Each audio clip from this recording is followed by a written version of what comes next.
Blessé en sélection, Eder Militão pourrait être indisponible pour le prochain match du Real Madrid.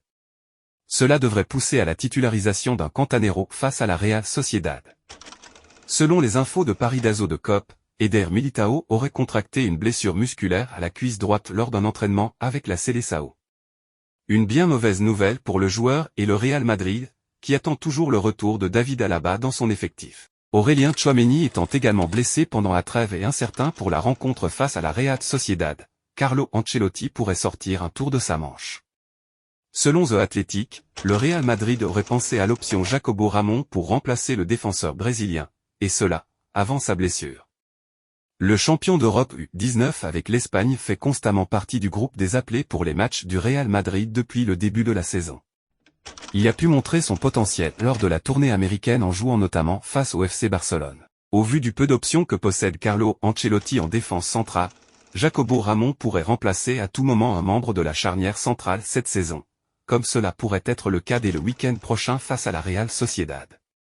La blessure d'Eder Militão est suffisamment grave pour l'écarter du match du Real Madrid contre la Real Sociedad après la trêve internationale, selon des sources. Militão a déjà quitté le camp du Brésil et est retourné au Real Madrid après s'être blessé. Tout s'est passé mercredi à l'entraînement, Militão a ressenti un élancement à la cuisse droite et a alerté le service médical. La CBF lui a fait passer une IRM et a confirmé qu'il souffrait d'une petite blessure à la cuisse droite. En tout état de cause, il ne s'agit pas d'une grosse alerte, mais tout de même.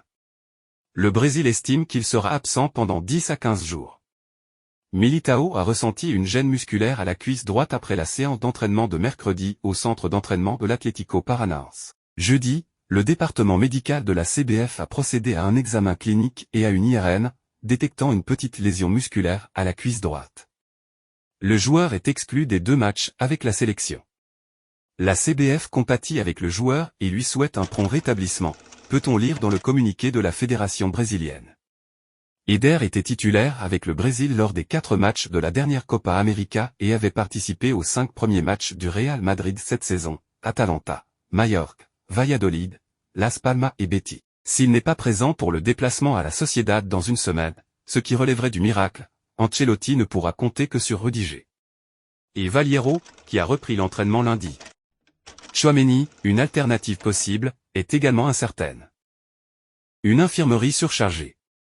Les plus gros problèmes se concentrent au milieu, sur les 7 milieux de terrain, 4 sont blessés. Bellingham a encore environ 3 semaines avant de revenir, Camavinga en aura besoin d'une 4e, Tchouaméni est au repos avec l'espoir d'être disponible pour San Sebastian et Ceballos est absent jusqu'en novembre. En défense, Alaba ne sera pas disponible avant au moins novembre. Et ce dans le meilleur des cas, car son rétablissement se fait avec beaucoup de précautions. Ferland Mendy s'est lui aussi blessé il y a quelques jours mais devrait être vite de retour. À son retour à Madrid, d'autres examens seront effectués sur Eder Militão. Pour l'instant, on sait qu'il a une blessure et que les médecins de la CBF la considèrent comme légère. Mais le staff médical du Real Madrid procédera à ses propres examinations pour confirmer cela.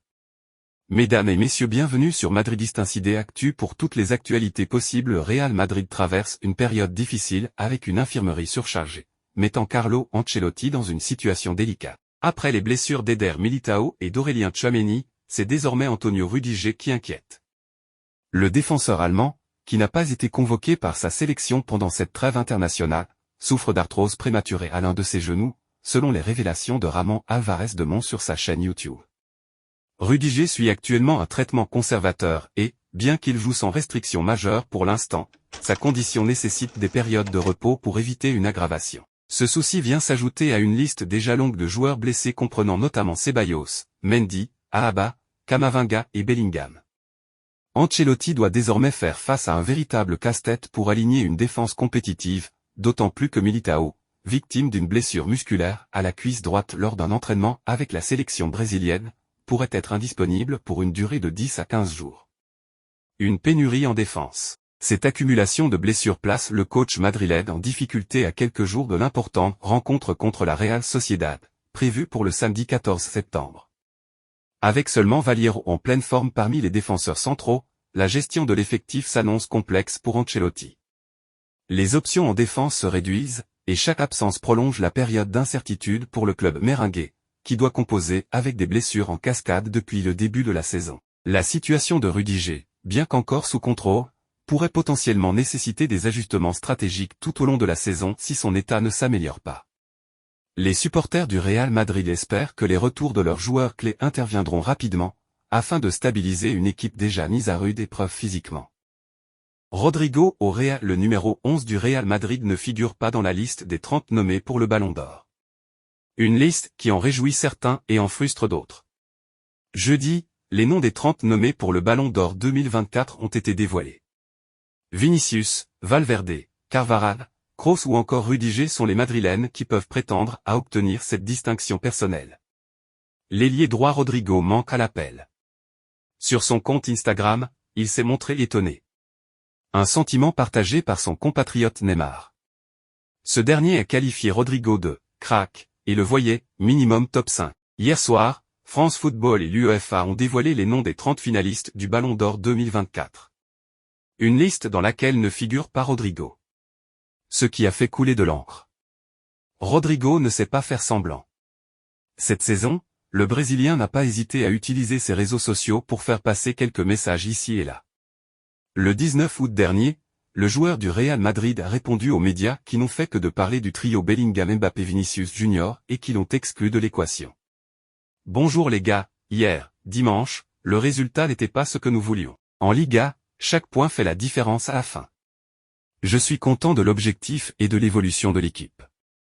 La semaine dernière, les médias, notes de la rédaction, ont parlé du trio Bellingham, Mbappé et Vini, mais ils vont devoir ajouter le R pour Rodrigo à cet acronyme. Nous avons un quatuor d'attaquants et le reste de l'équipe. Ils ont toute leur importance dans les matchs et montreront leur valeur dans les différentes compétitions auxquelles nous participons. Des propos qui ont fait polémique en Espagne, où on estime qu'il aurait mieux fait de s'abstenir plutôt que d'étaler ses états d'âme. Finalement, l'international a pris Verde, 27 sélections, 6 buts, a supprimé son poste quelques heures plus tard. On a d'ailleurs appris que ce message avait été publié par son équipe de communication et qu'il ne l'avait pas rédigé lui-même. Rodrigo n'a pas les mots. Hier soir, l'attaquant de 23 ans n'a certainement pas réalisé le montage publié sur son compte Instagram. Mais nul doute qu'il a totalement validé cette publication. Rodrigo n'a pas compris son absence de la liste des 30 nommés pour l'obtention du Ballon d'Or 2024. Auteur d'une belle saison avec les Merengues l'an dernier, 17 buts, 9 offrandes en 51 rencontres toutes compétitions confondues, il a notamment emporté la Liga et la Ligue des Champions. En revanche, il n'a pas soulevé la Copa América avec le Brésil. Malgré tout, il espérait figurer parmi les 30 finalistes, tout comme ses coéquipiers Vinicius Junior, Jude Bellingham, Dani Carvajal, Kylian Mbappé, Fede Valverde, Antonio Rudiger et Toni Kroos, retraite. Ce qui n'aurait pas été surprenant. Mais le Brésilien n'a pas été sélectionné. Pour beaucoup, il est d'ailleurs le grand absent ou oublié de cette liste du beau. Ce qui est aussi son avis. Plutôt que d'utiliser des mots cette fois-ci, il a partagé un montage photo de tout ce qu'il a accompli durant l'exercice 2023 à 24. Le tout accompagné d'un emoji surprise et d'un autre mort de rire. Le joueur brésilien a pu compter sur le soutien de quelques personnalités, à l'image de Neymar Jr. Sur son compte Instagram, le joueur d'Al-Hilal a publié en story une photo de Rodrigo avec le maillot de la Seleção. Il a accompagné ce cliché d'un message, minimum top 5 du monde. Crack. Jude Bellingham, lui, a partagé la publication de son coéquipier madrilène. Du côté de la presse, l'absence de Rodrigo fait aussi couler de l'encre. Au Brésil, Lance a écrit à ce sujet, Rodrigo a été exclu de la liste des 30 nominés pour le Ballon d'Or. Malgré une bonne saison pour le Real Madrid, le joueur offensif n'a pas été retenu par le magazine France Football, qui n'a cité que Vini Junior comme représentant du Brésil. Quelques heures après l'annonce des noms, le numéro 11 merengue a tenu un post énigmatique sur ses réseaux sociaux. Avec 6 photos, le joueur a rappelé des moments mémorables de la saison 2023 à 24, pour remettre en question son absence, et a utilisé des émojis pour se moquer de ce choix. En Espagne aussi son cas a fait parler. Le Brésilien a publié sur ses réseaux une série de photos judicieusement choisies qui rappellent tous les succès qu'il a connus la saison dernière avec son club, comme le fait d'avoir remporté la Ligue des Champions et la Liga, entre autres. Sur le montage photo, un petit smile est mort de rire qui en dit long. Un message simple et direct qui n'est pas passé inaperçu ni chez les madridistas ni dans le reste de l'Europe et qui s'ajoute à une série d'événements liés aux joueurs de Sao Paulo qui le placent dans une position particulière. Avec l'arrivée de Mbappé à Madrid, son statut au Real Madrid a quelque peu été éclipsé par la formation de la BMW et cela, ajouté aux rumeurs de transfert vers Manchester City, ça fait beaucoup pour le Brésilien ces derniers temps. Abonnez-vous à notre chaîne YouTube pour toutes les actualités possibles.